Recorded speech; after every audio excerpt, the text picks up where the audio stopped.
Hi friends, எல்லோருக்கும் வணக்கம். நம்ம சேனலை சப்ஸ்கிரைப் பண்ணாதாங்க சப்ஸ்கிரைப் பண்ணிக்கங்க. எல்லோரும் நல்லா இருக்கீங்க நம்புகிறேங்க.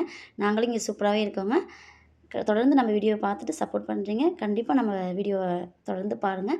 இப்போ வந்து பால்லாம் வாங்கிட்டு வந்து காஃபிலாம் போட்டு கொடுத்தாச்சுங்க. டீ ஹஸ்பண்ட் அந்தளவுக்கு தான் குடிப்பாங்க, அதனால் கம்மியாக இருக்குதுங்க. இப்போ வந்து ஒரு பாத்திரத்தில் வரமிளகாவும் மல்லியும் போட்டு வணக்கிக்கிறேங்க. இன்றைக்கி நம்ம அரைச்சி விட்ட குழம்பு தாங்க வைக்க போகிறோங்க. இப்போ வரமிளகா மல்லி ஆறதுக்குள்ளே தேங்காயெலாம் கொஞ்சம் திருவிட்டு வந்துடுவேங்க. அதோட மிளகு சீரகம் கொஞ்சமாக போட்டுக்கலாங்க. மிளகு ஜீரகம் கொஞ்சமாக போட்டுக்கிறாங்க. தேங்காயும் நல்லா நைஸாக அதிலேயே அரைச்சி எடுத்துகிட்டு வந்தாச்சுங்க.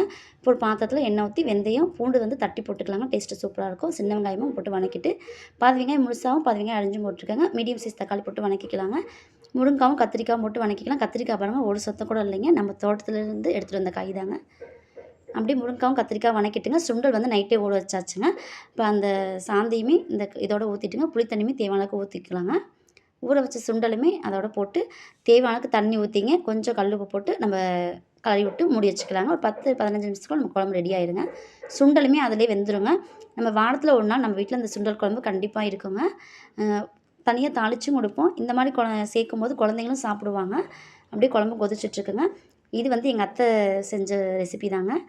ஒரு 25 வருஷத்துக்கு முன்னாடி அதை அப்படியே இந்த கத்திரிக்காய் இருக்கவும் எனக்கு இந்த ஞாபகம் வந்துருச்சுங்க. டேஸ்ட்டு சூப்பராக இருக்கும். ஒரு முறை ட்ரை பண்ணி பாருங்கள். நம்ம வீடியோவை லைக் பண்ணிவிட்டு சப்ஸ்கிரைப் பண்ணிக்கங்க, கமெண்ட் பண்ணுங்கள். தேங்க்யூ ஃபார் வாட்சிங்.